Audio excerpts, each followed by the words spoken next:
What's going on, everybody, and welcome to the other side of the Firewall podcast, where we talk about the latest and greatest in cybersecurity news, as well as we highlight those movers and shakers and glass ceiling breakers, those people of color who made it to the other side of the proverbial firewall. My name is Ryan Williams, and as always, I'm joined by Shannon Tynes. What's up? What's up? What's going on? So Shannon is back, so definitely check out Monday was his premiere episode after his sabbatical. Can you have a sabbatical for something that doesn't pay you? Is that possible? Oh no, man. So definitely check out Monday's episode where we talk about Microsoft Defender, some issues they were having, and then so Monday and Tuesday are topics. Wednesday's discussion. Thursdays we'll have on Sam Brown. He'll be talking about some things you could be doing to make yourself better suited for this job market to secure employment. And then on Friday we talk about everything else: movies, books, games, all that good stuff. Without further ado, I'll give it to Shannon. All right, everybody. So this article is from Forbes.com, actually. It's written by Davey Winder, and it's titled, Google Pays Apple $15,000 for hacking Chrome security. So it's not exactly how it sounds, right? So what Google did was they confirmed that there was a high severity security vulnerability in the Chrome web browser, and it was found by Apple's security engineering and architecture team, right? So it's just called their SEAR team. So they got a bug bounty. So Google does bug bounty. So it's not like they're specifically just doing this with Apple, but this is for anybody who can, if they find something and report it to Google, like you can get a certain amount of money depending on the severity of the vulnerability that's found, right? But Apple, and usually what Apple does is it's in the performance of them doing something with their own systems, right? So a lot of the time it's them doing some type of like update or something like that with their iOS, right? With their operating system, and they come across these things, right? Because Apple is doing a better job. I hate to give them credit because I know you're going to jump on this, Ryan.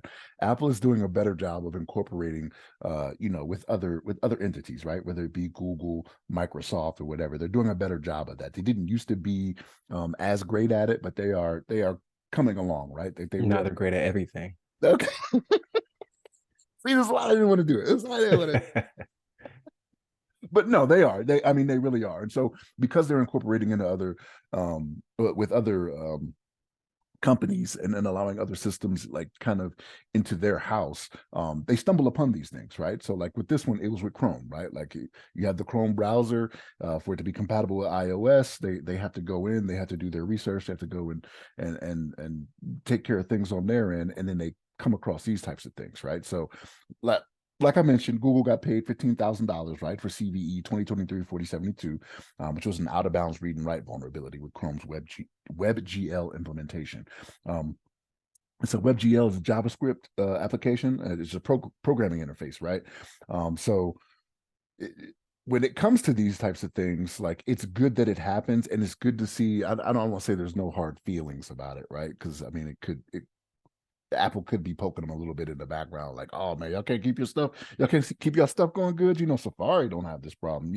Stuff like that may be going on in the background. I don't know for sure, but but I'm just guessing. I'm guessing here, but this is actually good news, though, right? That this actually happens, and that they are pushing this, especially with Apple being as popular as it is, especially here in America. Now, I know they've expanded and they've gone to other countries, China, the EU, things like that, but very popular here in the States, right? I'm starting to notice since I've gotten to the Apple fold, right? Like a lot more people that I text, they get the blue bubbles, right? That means another Apple user. I'm seeing a lot more of that for people that didn't used to be, right? They used to be green before, blue now. So I'm like, man, I don't know why I want to leave, I guess, right? No, I'm joking. I do want to leave, Ryan, but you can't leave.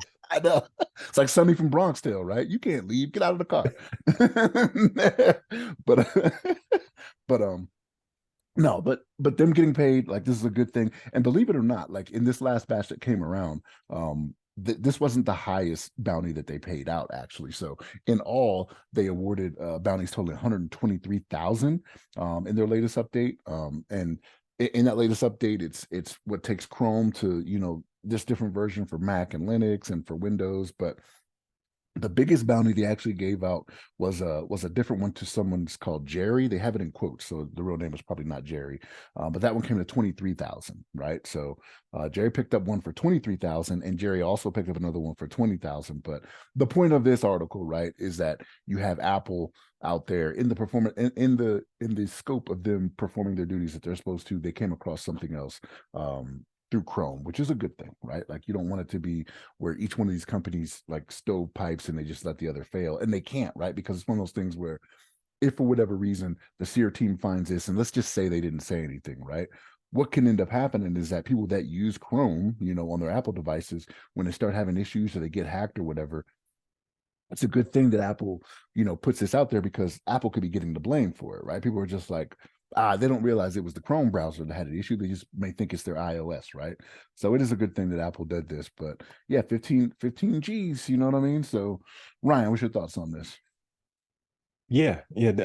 I don't disagree with anything you just said. Apple is one of the greatest companies of all time. And I was playing, like, so I'm not drinking the Kool-Aid, but we're almost a completely Apple house, right? I still have some PCs and some other things around the house. It's just every Apple product doesn't fit every need, but almost. They're getting very close. Um, but no, in all seriousness, no, it's good to see. All these companies have these teams that go out and they go to seek flaws and then disclose them to each other. It's all part of the larger defense of the enterprise, right? Um, like we say almost every week, there's an article like cybersecurity is national defense. Like even if your company has nothing to do with the DoD, you have to be secure. You have to protect your clients and your clientele, whomever they are, because broader defense protects us all. So it's a necessary evil. Like these companies have to have these teams in order to do this research, not only on themselves but on their rivals as well. Because again, any flaw that they may have may impact them as well. Like you said, it could hurt brand, it can hurt reputation, it could just cause other security flaws, a pivot from one environment to the next, right? So uh, it's definitely necessary, and we see it almost on a weekly basis in articles. Like recently, the I want to say Air Force, it's part of the Air Force, right? So Space Force recently had a campaign where asking people to hack satellites, right? Because they're trying to find those vulnerabilities. Back when I was still in Virginia, you had the Air Force ask for the enterprise to be hacked. It's like, hey, if you can hack the at the time, what we call it, AFGIG, or I forget what it was called, AFNet. AFNet. Yeah, so we went from AFGIG to AFNet to what are we, like, Doden now or something? I don't know. I'm out. I'm out.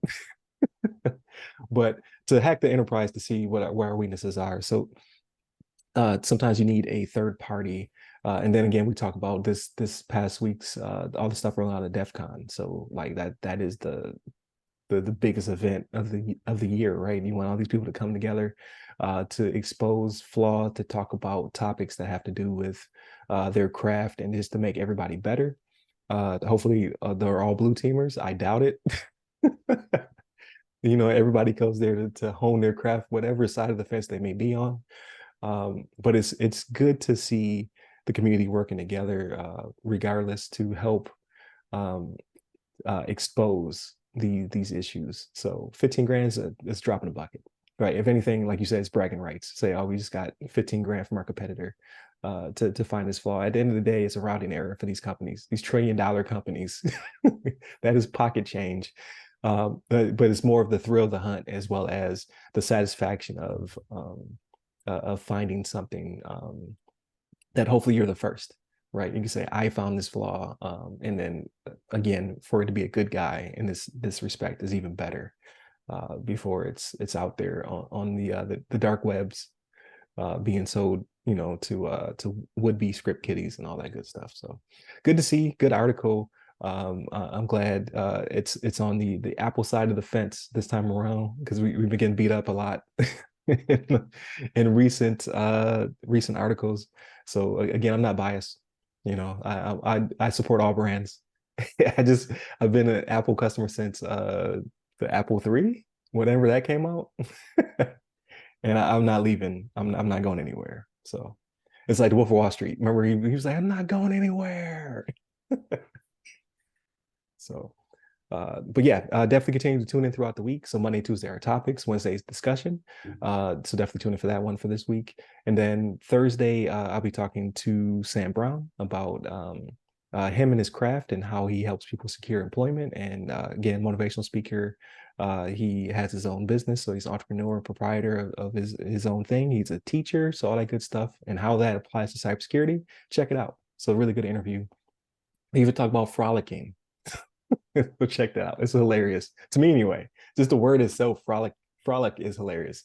So that comes up in the conversation. So check us out. And then Fridays, everything else. So we'll be catching up on Shannon and all his vacation ness and all that good stuff. Came back beaming. Look at him, just so happy, jolly, if you will. He was probably out there frolicking on the beaches of his destination. So definitely check that out. And then again, if you're looking for a place to sponsor, a place to offer your goods or services that have a meaningful impact on our community, again, people of color who are looking to either break in, continue their journey, or they're a glass ceiling breaker, right? A mover and shaker, if you will. Definitely hit me up and we can discuss how that looks going forward. So check us out on the socials that go by our name. Give me a person. I'm at RY Security Guy. That's RY Security Guy. I am on Clubhouse, LinkedIn, Twitter, and Threads. Stay safe, stay secure.